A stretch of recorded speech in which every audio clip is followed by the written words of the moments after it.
Hey everyone, this is Elenbaas from Nightlight Astrology. Today we are going to take a look at Saturn's upcoming conjunction with Neptune in the sign of Aries. We're going to talk about the mystical experience of speaking in tongues, which I know people might have, maybe you've heard of that from within the Christian sort of Pentecostal tradition. We're going to talk about it as a kind of spiritual, mystical experience that has been talked about by many different cultures and traditions all around the planet in a variety of different contexts, and why it makes sense to talk about this with respect to this conjunction between Saturn and Neptune. I think you'll find this really kind of exciting and an interesting take. It also pairs nicely with the impact of this transit on the rest of the year, considering Uranus's upcoming entrance into the sign of Gemini, where innovative speech, words, and ideas alongside of the Saturn-Neptune conjunction make a whole lot of sense. So this will be I think this is going to be a really fun episode, a really interesting way of looking at the upcoming conjunction. So before we get into it, though, as always, remember to like and subscribe. If you give us that little thumbs up, you hit the subscribe button if you watch regularly but aren't yet subscribed. That helps us grow and make it year by year as a company. We really appreciate it. You can find transcripts of any of these daily talks on the website. That's nightlightastrology.com. I'm going to take you over to the website. I messed up. I was telling you guys that the deadline for the retreat was first, I think I said the 15th, and then I said the 1st. I got all goofed up. So the actual deadline for registration, and I had to speak with my personal assistant about this.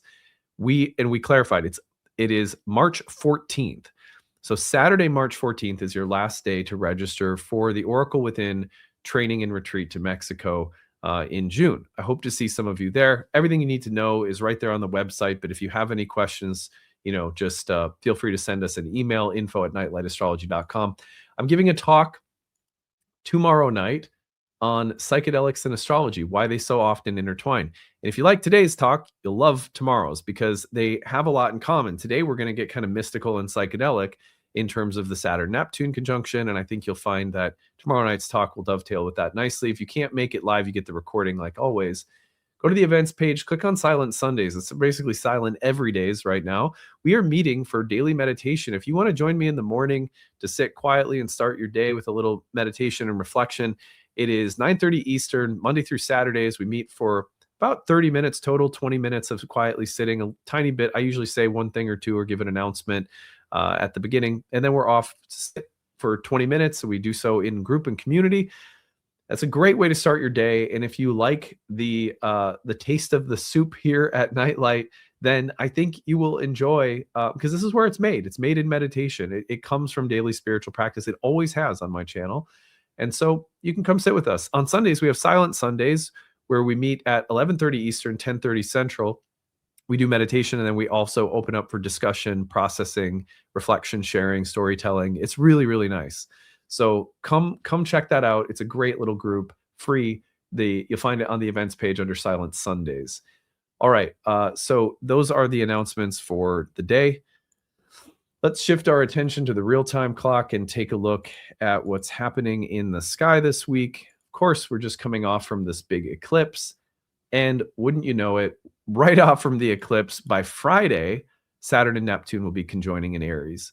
Now, the conjunction of those two planets in the sign of Aries is a very big deal.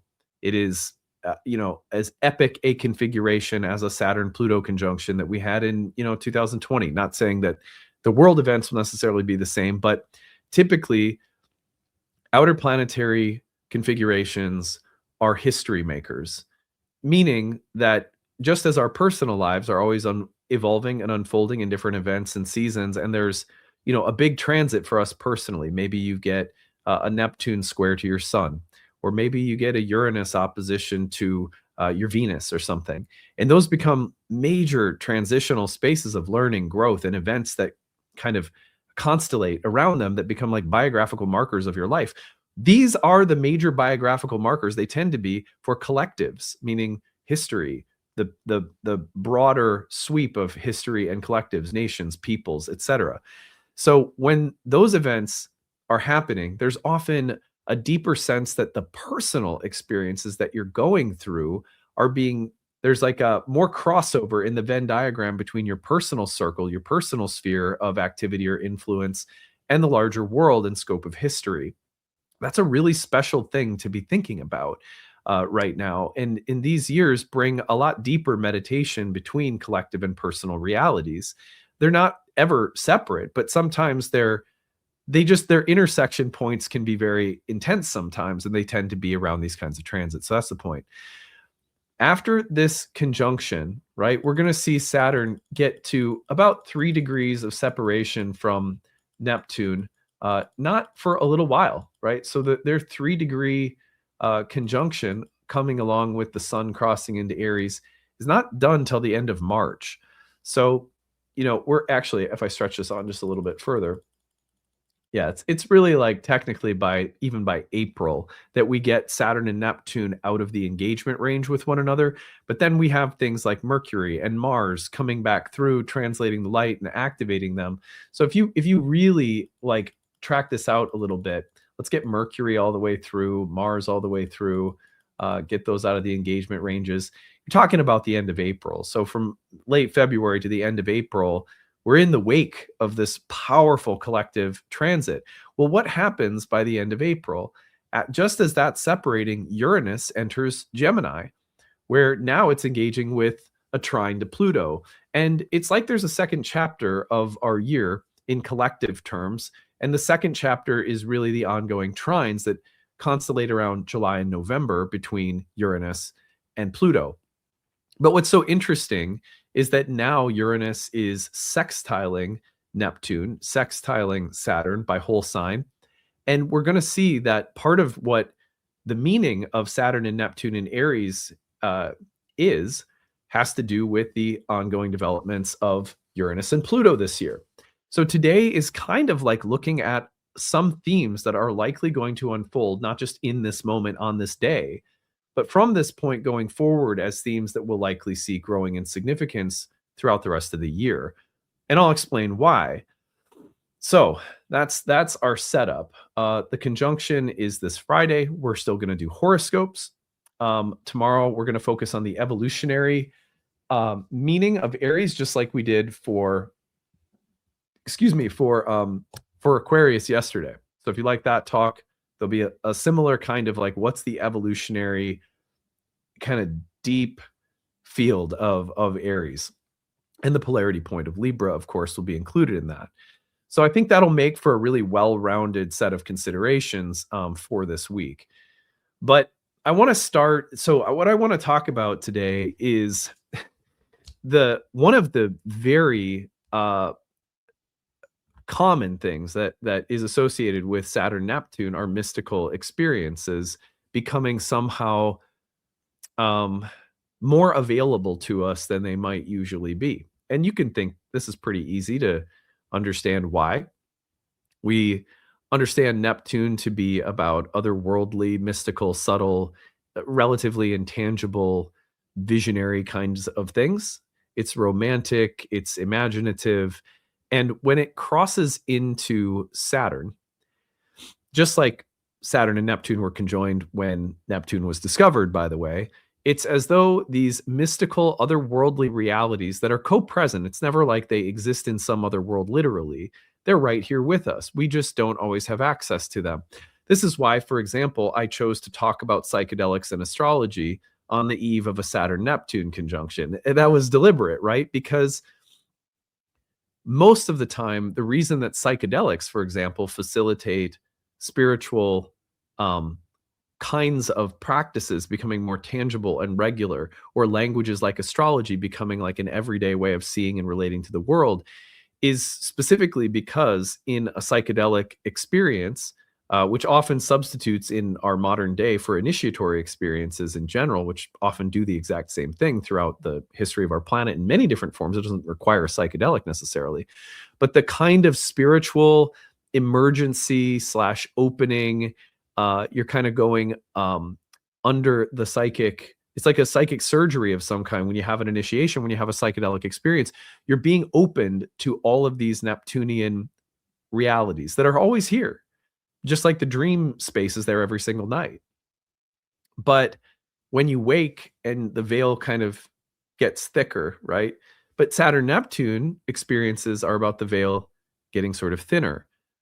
And so, not surprisingly, when people have mystical experiences, astrology is often something that comes with it because it's a way of keeping that veil sort of transparent. You want to be able to connect. Have you ever seen the painting of that guy like reaching through the world into the starry sphere? That's what we're doing. That I think it's a Renaissance painting. Anyway, so one of the things that happens are mystical states of consciousness become more available. There's a specific mystical state of consciousness or a mystical experience that is common all around the planet, although I'm going to speak about it from like a particular linguistic standpoint today. Uh, but that is the experience of speaking in tongues. And the reason that I chose to talk about this is specifically because it keeps coming up in my morning meditations. So, all of you who sit with me, when you see me sitting on that couch, by the way, look at my new mushroom on the couch. My daughters gave me that. I love that. I'm like, well, you know, the mushrooms, like I love mushrooms, but I've had some mushroom teachers. So so okay, let's have the mushrooms. Anyway, that seems appropriate for what we're talking about this week. That I'm preparing to this talk, and my daughters are like, they went to a toy store, and one of them used some of her own allowance to buy me a mushroom stuffy. I was so they're so sweet. Anyway, so sitting in morning meditation on this couch, as I do every morning, this word kept coming to my head. And at first I couldn't remember where I had heard it before. It's the word is called glossolalia. And I knew I had heard it somewhere. And I was like, why does this word keep coming up? And at first I just kind of ignored it because, you know, sometimes things come up and it's just like, I don't know, it's just a lot of stuff floating through my head. So who knows? But I was like, wow, okay, what is this word? So I looked it up because I couldn't remember. And it took me a second. First, I looked it up just in terms of what is the word glossolalia. Well, the etymology is it's Greek. Glossa means tongue or language, and lalin, the second part of the word that the lalia comes from, is to speak, chatter, or utter. So it's like a form of speaking. But glossolalia is used, for example, to describe the tongues of fire descending at the Pentecostal experience in the book of Acts from the early Christianity. The apostles were speaking in other tongues, in languages that were not their own, that they had no way of knowing how to speak. And also, they were speaking in tongues of spirit languages. And if you've ever been, when I was in my late teens, early 20s, I was in a, kind of a Christian, I went to a Christian school and was sort of looking for Christian community to replace and restore some of what was falling apart in my family. It's kind of a little bit of an overcompensating situation. And I went to a few Pentecostal worship services, and man, those guys like to, they go for it, and no offense to my Pentecostal brothers and sisters out there. You guys are rolling in the spirit, and it was pretty nuts for me. I was like, this is crazy. That's how I felt. But I really hadn't had much. I mean, aside from smoking marijuana, I hadn't really had many mystical experiences. So it felt like pretty wild to me. Now, I'm not saying anything about the legitimacy of these things or not. I'm not trying to judge you. I'm just trying to tell you what it was like for me, right? But the point is that within the history of Christianity, there's a whole thing called speaking in tongues. And if you've never heard of it before, it's not necessary. There's also something else that's described in the New Testament during the Pentecost, which was that some would hear their own languages being spoken, called xenoglossia. That's another name that when it came up when I was doing this search, and I thought, and that was connected as well. And some people, when they're hearing this, will hear things spoken in their language, despite it being from a different language, but they'll hear it almost like they're getting a translation of it. And some people think that they're drunk when it's happening, or other people think observing it that they're drunk. And it's funny because, like, again, real or not, I don't know. They're, and this is one of the shadows we'll talk about, is the potential for delusion and stuff like that around mystical states can be a real thing with Saturn-Neptune. But I thought this was really interesting because there's a literal way in which people think that you're drunk, you're intoxicated. That's what it can look like or appear like to ordinary people not having an understanding of what's, as opposed to people experiencing it that often feel like they're possessed by a different kind of language that's flowing through them. Spirit languages, languages that they don't naturally speak or know. It'd be like if you or I just started speaking Spanish and don't know any Spanish, or French and don't know any French, or whatever. One of the important dynamics about glossolalia is that it disrupts not just language, but a perception of meaning, right? Because it bypasses rational interpretation. It's like, how is this possible that this is happening? And it demands a different mode of listening. It's often emphasized in the history of the church that not only is speaking this potentially a kind of gift of the spirit, but also that to hear and interpret is a gift of the spirit. Now, I want to use all these things today metaphorically, okay? I am not interested in the literalness of these things so much in this Christian context as I am the value of these mystical states and what they are archetypally, because many people around the planet, many traditions can speak to similar kinds of things occurring. It's glossolalia, you could say, is a kind of otherworldly language that comes through as like a transmission. That's, I think, a simple way of putting it. Glossolalia could be seen as a kind of ecstatic speech, for example, to, again, just kind of take it out of the Christian context and history and spirit gifts and interpreters and all the debates around the gifts of the spirit in the history of the church. That's a whole thing. But ecstatic speech, if you think about it just from that perspective, is speech that arises from an altered state, very Saturn-Neptune.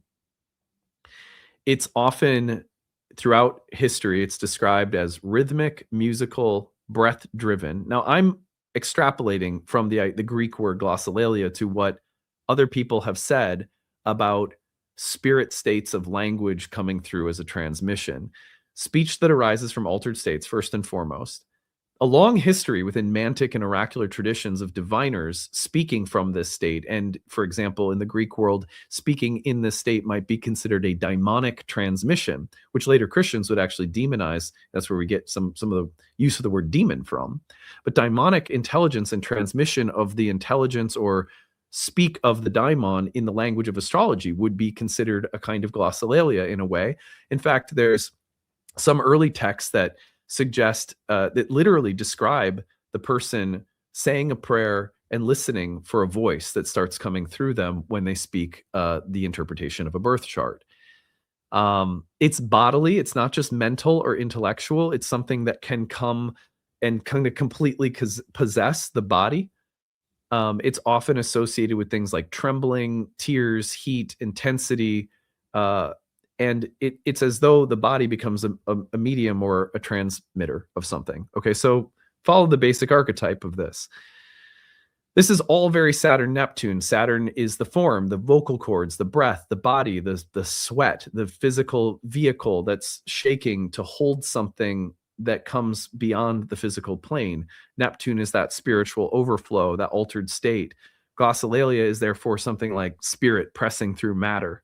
Right? It's like, remember those Play-Doh machines where you'd like take the Play-Doh and a ball and you like squeeze it through and it'd come out like spaghetti? Glossolalia is like that. It's like spirit coming through body, like a little Play-Doh compressor. No, I'm kidding. So what happens when the body becomes a threshold or a medium for something? Now, this is very similar, by the way, to talking about martyrs historically. Remember, we talked about martyrs recently, and we said that martyrs always bring about awareness of a larger context, that they become emblematic of the fact that these things that we talk about, peace, is not an idea, right? It's a living thing. A monk burning on fire saying, this is peace. It's embodied. Like it can exist even in the heart of pure fire. It's not an idea that you pit against action, like peace versus action. No, it's a reality. And so one of the things that's so fascinating about Saturn-Neptune conjunctions is the way that mystical things become realities, not just conceptual or intellectual things, which we need. We need avatars. We need martyrs. We need people who stand in truth and physically demonstrate that something is real, not just conceptual. This is a part of where we were using the concept of the martyr from with Saturn Neptune recently as a basic holder, a capacity to hold truth in an embodied way. And that's a very basic definition of martyr that also strips it out of some of the martyr complex, heroism around martyrdom, all of that. Anyway, so it is interesting because even in the New Testament, there's already debates that start happening about the phenomenon of glossolalia, right? Where Paul is saying that, oh, well, prophecy is better unless you have someone to actually interpret the tongues that are coming through. So they're wrestling with chaos and the sort of overwhelm and nebulous, boundaryless state of glossolalia, as opposed to something structured, interpretable, coherent, logical, like a prophet making a historical proclamation or prediction or giving a guidance or instruction that's more literal. So I don't know, one could say that Paul just needed to chill out a little bit. I don't know. I really don't.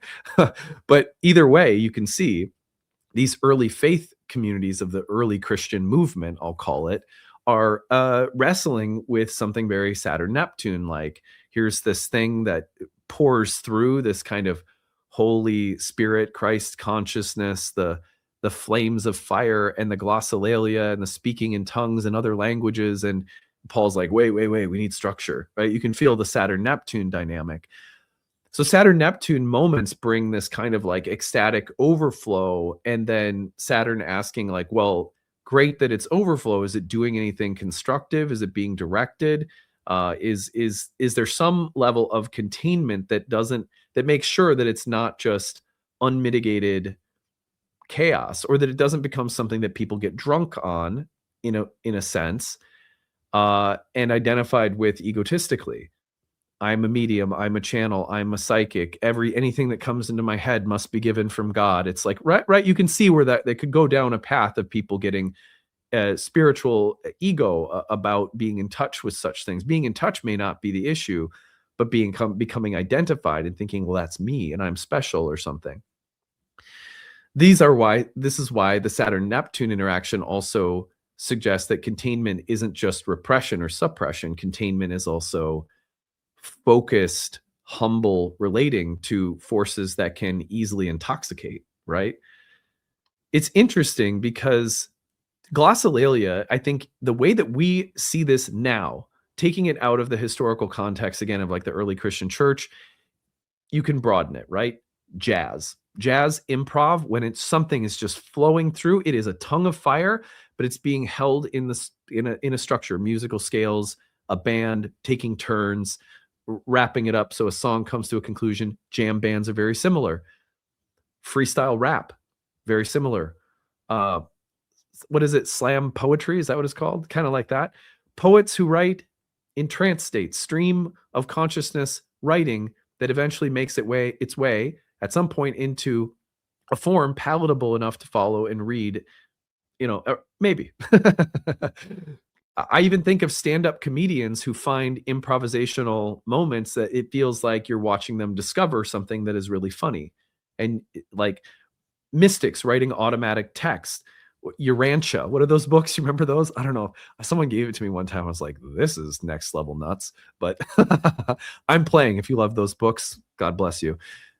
Course in Miracles. It's these kinds of things where there's like automatic writing. What was the other one? Conversations with God. Wasn't that one? Wasn't that something like that where he was like, God started talking to me and just wrote it down? Speech is being discovered as it's spoken. I would say even as a creative writer, like I describe like at least 3/4 of my creative writing does not come from premeditated sense of where I'm going. It flows through. And the same thing I would say for music and, let's be real, parenting. No, I'm kidding. No, am I kidding? I don't know. Anyway, speech is being discovered as it's spoken. It has a container. And things like this happen collectively too, when Saturn and Neptune come through, where things are being articulated. Now, it could be culturally, it could be in art, it doesn't just have to be words or languages, But let me give you an example. I cannot help but notice this, right? What's as Saturn and Neptune are within a degree of one another. We had a Super Bowl halftime show, and I'm a sports fan. So if you're not a sports fan and you didn't follow this, then it's not a big deal. But we had a Super Bowl halftime show in which the performer Bad Bunny, by the way, let me tell you this. So I said we're going to watch it as a family. We had a friend over, and and my daughter says, "Who's going to be the one doing the music?" Because that's really all they care about, and the food. So anyway, she goes, "Who's going to play?" And I said, "Bad Bunny." And she goes, "Bad Bunny?" And I said, "Yeah, that's like his band name, like whatever." And she goes, "Oh, well, why is he a bad bunny?" Why is he a bad bunny? I was like, anyway, we ended up someone ended up sharing with me on social media that I guess he had been forced to wear like a bunny costume when he was a kid. And anyway, there were layers to that question that were appropriate and not so appropriate. It was so sweet. Anyhow, and we watched this, and listen, I'm not getting into. Here's the thing: is that to me, more than that was a political event, that was a glossolalia event. I know a lot of people in our country right now like to interpret, anything and everything in terms of the political dialogue and the political divisiveness. But I was really experiencing it as an act of glossolalia or xenolalia, which is when you hear your language being spoken in a language that is not your own. And that's trippy. And let me tell you, I've had psychedelic experiences that are just like this. I'll tell you more about that in a second. But many, many, many people whose native cultural experience is coming from South Central America, from Mexico, where Spanish is the language. Here's a medium, right? And you have to get creative with the way you see this archetype. Here's a medium that's very American. It's in the language of America. It's English, right? That kind of thing. And yet many people got to hear that event in terms of their culture and their language. And the fact that there was so much, resistance to that is very Saturn trying to reject Neptune pouring through and speaking in tongues of fire. And I say that honestly because I think that I saw a variety of people on different social media outlets that I follow saying, this should be in English so I could understand it. Well, my little girls were dancing. They didn't care. They could identify. They take Spanish at school. They could identify some words here or there. I could too, not all of it. But we were dancing. We were having fun because music is music is music, right? And so what that moment was from an archetypal perspective, and this is just my opinion, so if it doesn't land with you, that's cool. But what it was from my perspective was xenolalia, glossolalia. It was penetrating a normal language set with a different language, right? And you got to celebrate a culture and a people, and it was a different language penetrating through a kind of established language. And that's one of the weird things about glossolalia. So let me give you an example of how glossolalia can happen in a psychedelic experience. Colors can speak to you like words. And you can sometimes, and this is also described as synesthesia, you can sometimes taste smells, or you can taste colors, or you can hear things that you're looking at. And I know that sounds crazy, but if you've ever had like really profound psychedelic experiences, you know exactly what I'm talking about. One medium can become, rather than it being like the color is there, it's not there, but it somehow becomes a transmitter of a sound rather than just a color like it usually would. So my point is that I was perceiving this event in terms of glossolalia and xenolalia, like this sense of some normal language set. It's the Super Bowl halftime show. It's where Aerosmith performs, or like whatever. It's like a standard cultural medium that like everyone kind of has set expectations about.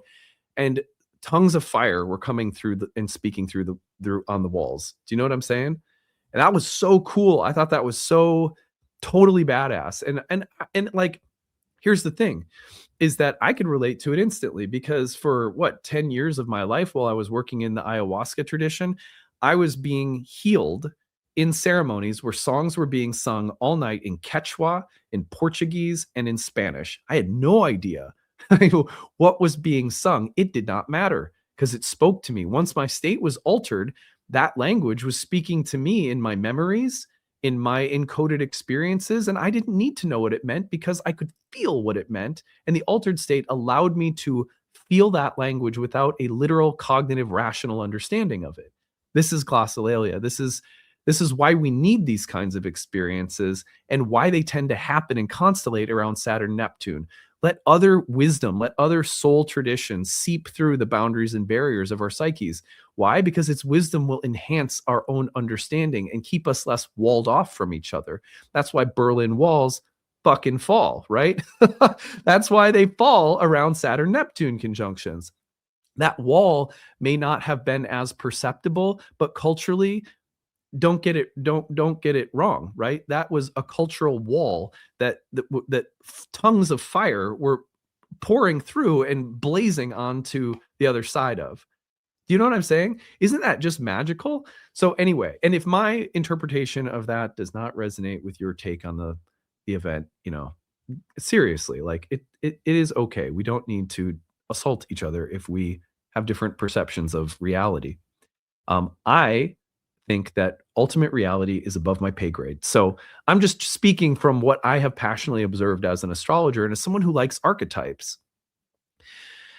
So glossolalia is something that's not just about religion or spiritual gifts or mysticism. It's the way that otherness seeps through boundaries and barriers of any kind. And when we let go of having to be in control, we don't lose ourselves, but we become containers and vessels for the expression of otherness. That's mystical. That's a mystical state. We talk about union all the time. We think that union is about collapsing all distinctions. And so then we often get frustrated with talk about oneness, like we have to protect ourselves from oneness because it's something that wants to collapse diversity. That's not what oneness means, right?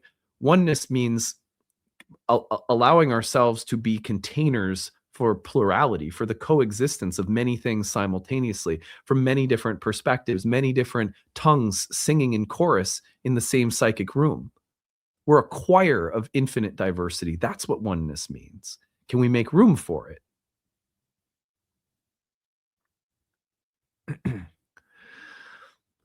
Now, modern psychology will often tend to frame glossolalia as dissociation, or it'll try to put and I'm talking about modern sort of clinical psychology, will often try to put what we're talking about into boxes of dysfunction.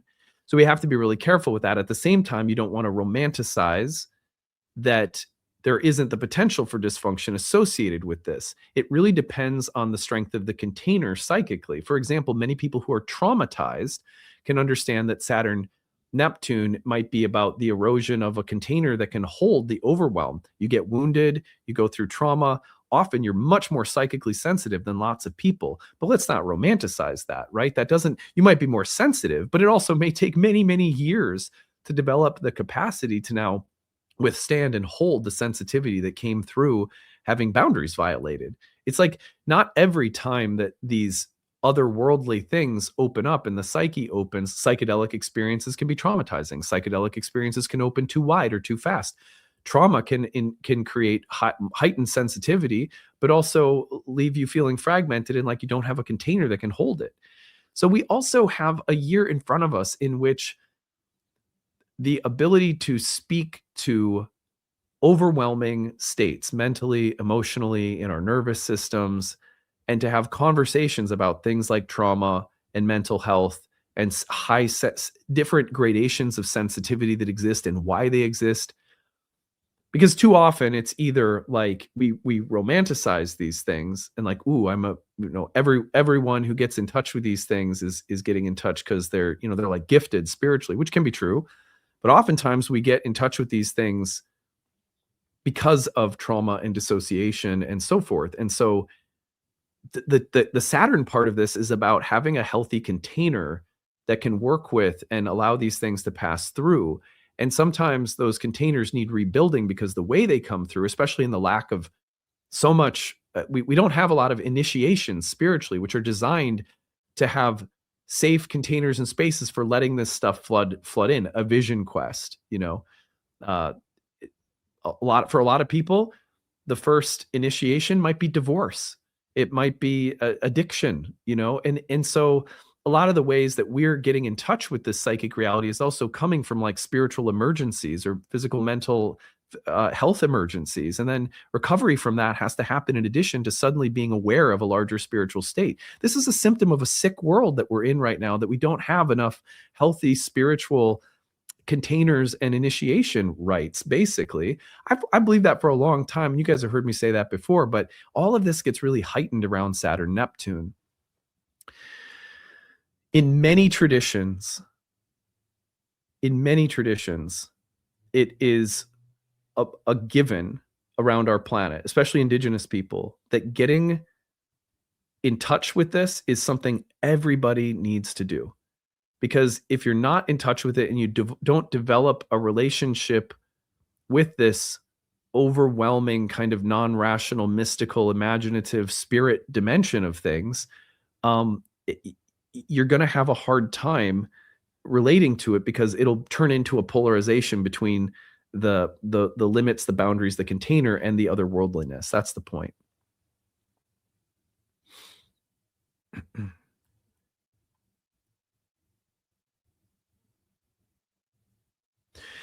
The next part is, there's a reason that glossolalia tends to come up. When I say glossolalia, again, remember that I'm talking about the need for something that feels like an inspired channel that's breaking through the normal limits and barriers of our consciousness or of status quo.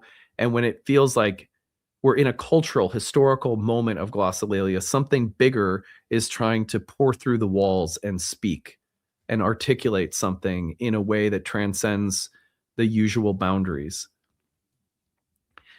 Why might this be happening like right now? Well, we live in a culture of algorithmic predictability, right? Responses are pre-coded, ideological positions are templated, identity language around them is ritualized. Think about it this way. As soon as an event happens on the news that a huge amount of people see, don't you know in your heart of hearts that if you had to sit down and say, give me like 5 different types of responses that you will see in your feed from people you love, from people you not to rip anyone, right? It's not about judging anyone. It's just, don't you know the script already? Don't you know some people will be saying, let's join together and pray, and some people will be saying your suggestion of prayer is bypassing, and some people will be saying we need to get rid of the guns because of the school shooting, and some people will be arguing about their guns. And do you know what I mean? Not that any of it isn't a real dialogue. I'm not suggesting that it's not, that those positions aren't real. But there comes these moments, and I've noticed that this is the truth when Saturn transits Neptune in birth charts, where anything that feels like there's a limited scope, and everything in it is already known. The responses are pre-coded. The ideological positions are templated. There's a ritual around how everything will work and happen, and you know all of it. When anything happens, you go, okay, no. Here's the thing that happens. You can predict the kinds of outrage, the kinds of rebuttals, the kinds of apologies, the kinds of accusations, the kinds of counter apologies. This creates semantic exhaustion. That's a phrase that I wrote down in my journal this week. Semantic exhaustion.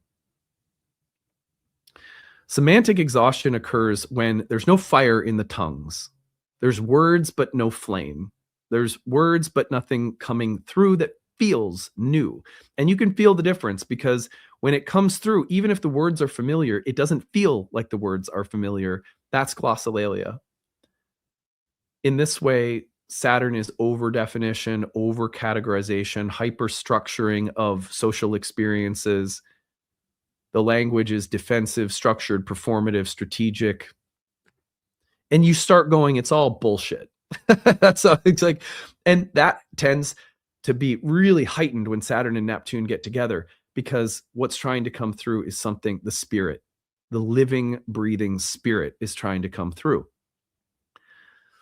So we're at moments where, again, like I thought the Super Bowl halftime show was just brilliant, because for a significant amount of people that felt like this is not in the pre-coded way that the language works, right? For another group of people, it felt like a wall was coming down.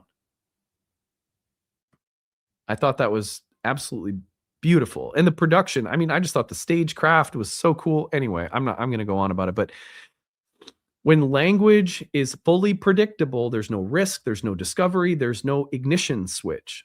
And glossolalia has to happen. The spirit has to start speaking collectively, personally. It has to start speaking in ways that surprise the speaker. And here's the thing. As someone who's a creative writer, and as someone who makes this content every day, when I can tell that I'm not in a good space with my creativity as a daily content creator, when nothing I'm saying surprises me. And you guys as listeners, you've been with me for a long time, and I hope that you give me some grace, because it's hard to produce content year round, but you can feel it.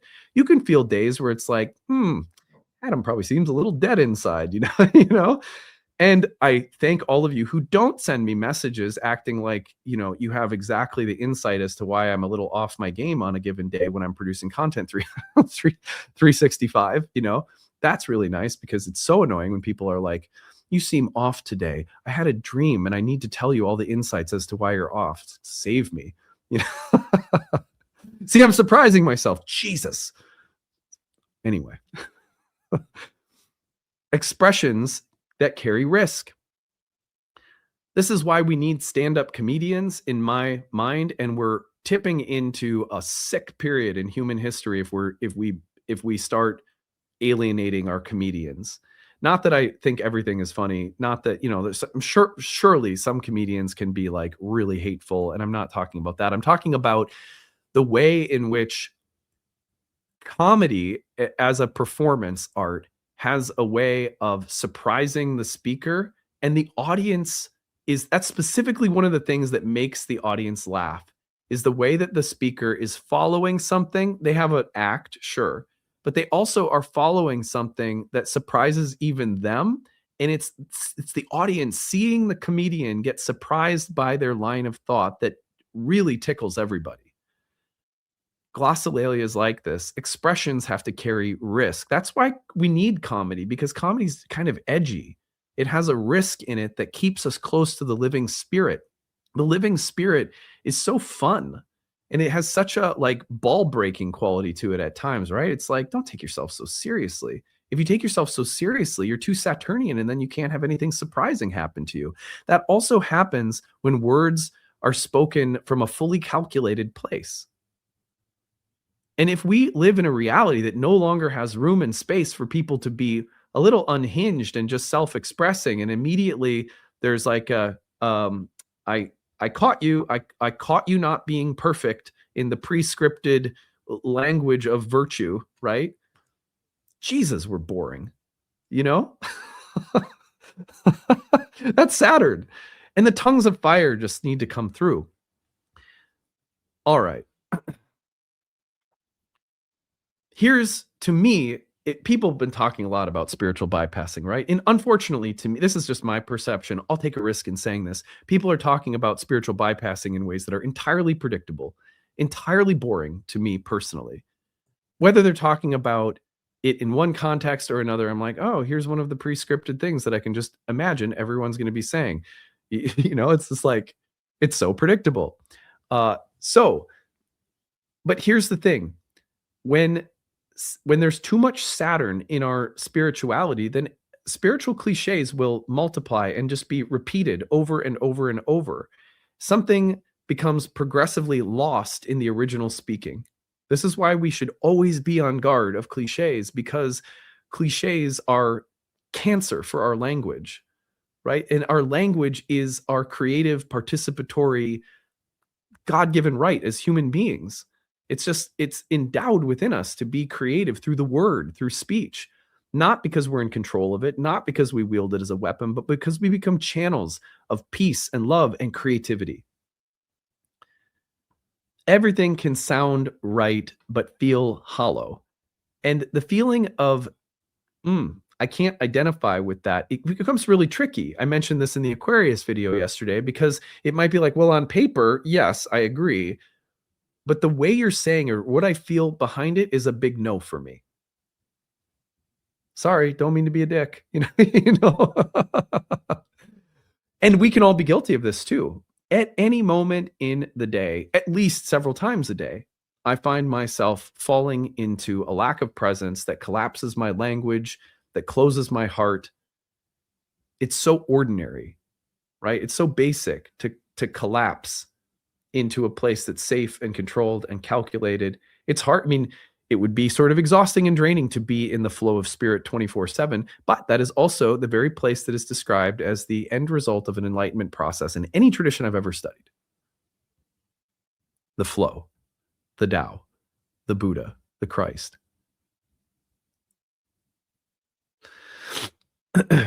So cultural fatigue comes up when there's a longing for articulation of culture, of how we experience reality and each other that is new, that's fresh. And this is a year like that. Isn't that exciting? Rather than feeling disillusioned, you can think that every time I feel disillusioned, I feel sick and tired, I feel like, it's all just the same, divisive stuff. You can also feel that what's real about what you're feeling is the ache for tongues of fire to seep through the wall. The hunger for new speech, for freshly articulated content, life content, can also produce some dangerous substitutes. Charismatic demagogues, conspiracy mythologies, ecstatic but destabilizing movements, mass movements fueled by erratic fanaticism, collective delusions, right? These are Saturn-Neptune dangers as well. So the question becomes, well, how do you tell the difference, right, between tongues of fire and damaging like wildfire? This is where I want to pivot a little bit to Terence McKenna, because I realized, it was Terence McKenna who used this glossolalia language originally. I was thinking about that, and then I had to go back and revisit everything he said about glossolalia, because that was the first time I ever heard the word. And maybe I heard it in the Christian sphere. I've certainly heard about speaking in tongues, but that word in particular, McKenna, right? So here's a few things that he said in summary. He said, language is not just descriptive. In other words, he had an anti-nominalist view of language, which means that words are not just dead things that point to other things conventionally or functionally. No, words are living spirits. Words are like animals. Words are beings. They're generative, they're creative. The logos, the word, is an evolutionary attractor in McKenna's language. And he came up with this idea through psychedelic experiences because he saw that psychedelic experiences accelerated linguistic innovation. Let me tell you how I know that's true, because when I was in graduate school, 2 graduate programs in creative writing, the number one accelerator for my exploration of creativity, the arts, and language together were psychedelic experiences. I found myself reaching for more and more nuanced, different kinds of language and conventions and structures of storytelling, simply because I was being exposed to non-ordinary states of consciousness. Now, non-ordinary states of consciousness, don't get me wrong, I'm not trying to glorify psychedelics as the only option. I know sometimes people think that, but it just so happens to be that it was a huge part of my life path, so I reference it a lot.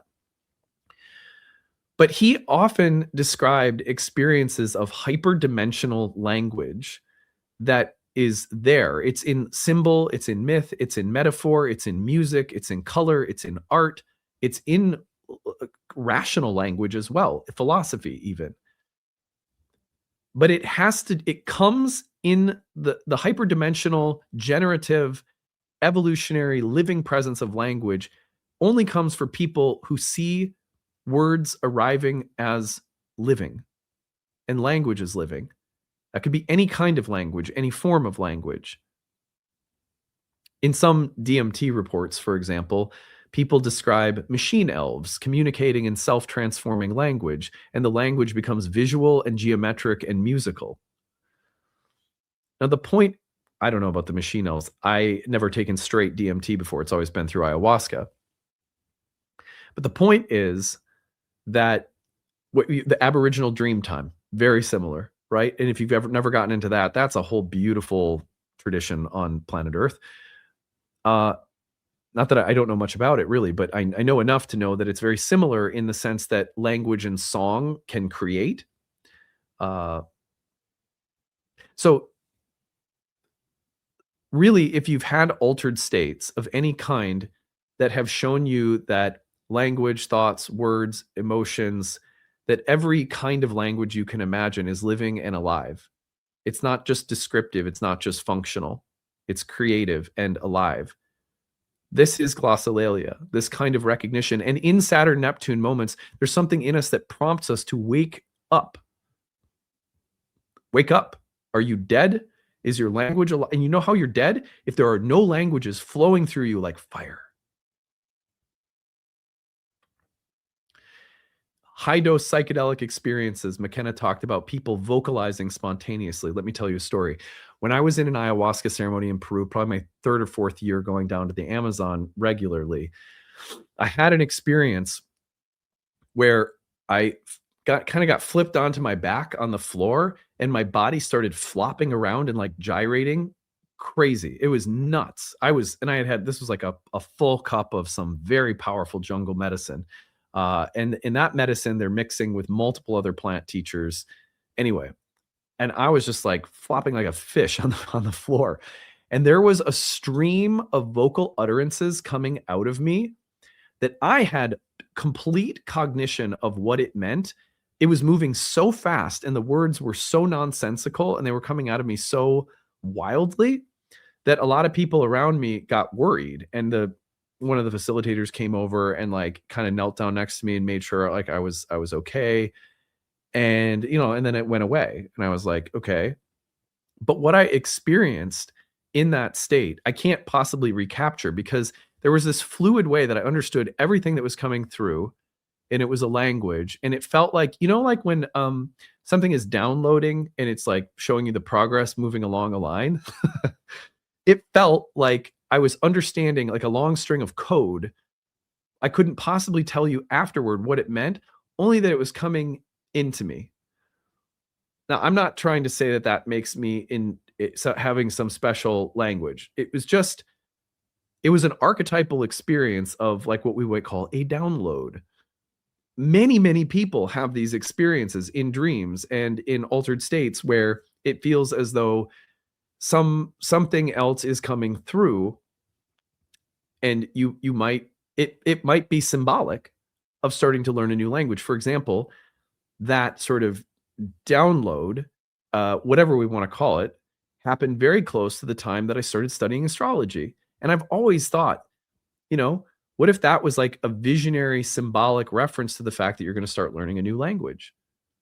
It's going to take a lifetime to learn, but it's like the process by means of which you're going to learn it is that the structure psychically is somehow like installing the base software or something. Like, I don't know what it was. I honestly don't. But that was, McKenna talks about this, right? But isn't it wild that we have very little rational existing discourse about what this phenomenon is, even though almost all great cultural art movements, cultural music movements in all the creative fields that tend to play a huge role in shaping history come from these spaces.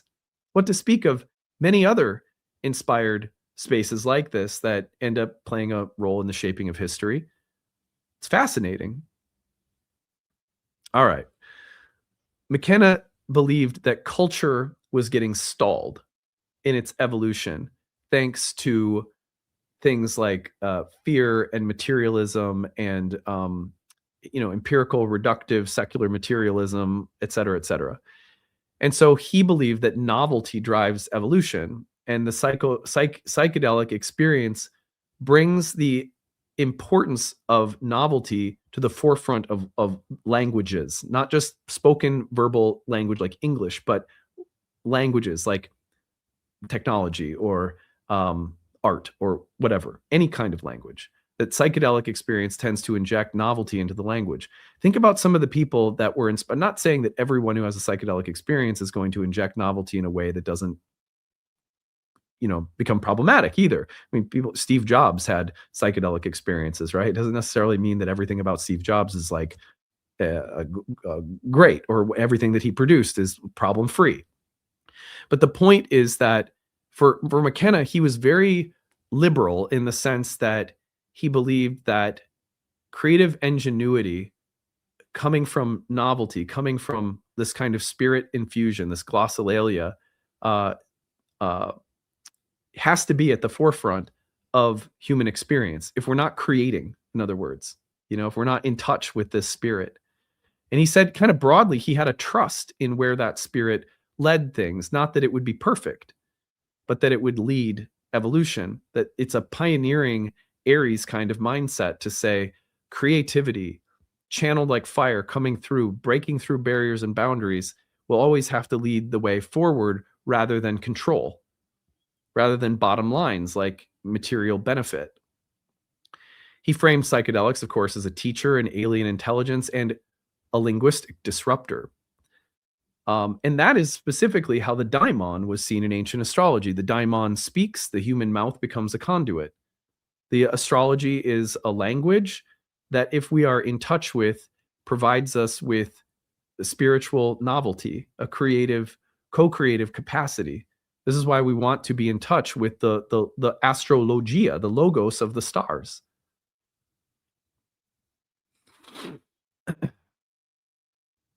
All right. Well, last but not least, just to add a little bit of Saturn back in so we don't go flying off the rails.